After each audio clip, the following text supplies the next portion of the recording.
Hello guys, in this video I'm going to show you how to continue reading on the ReadEra application.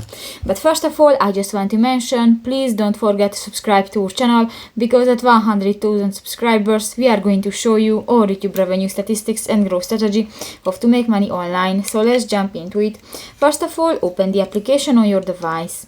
So that's the home screen, and you can find different buttons. New, just tap to the 3 line at the upper left corner and scroll down, and you can find the settings option. New, in the general section you can find the last button, the read book when start. Continue reading the last book or document on the app startup. Actually, I don't use this function, but if you want to turn on, click to the next white circle, and if it will be turned yellow, this function will be enabled, so you can use that.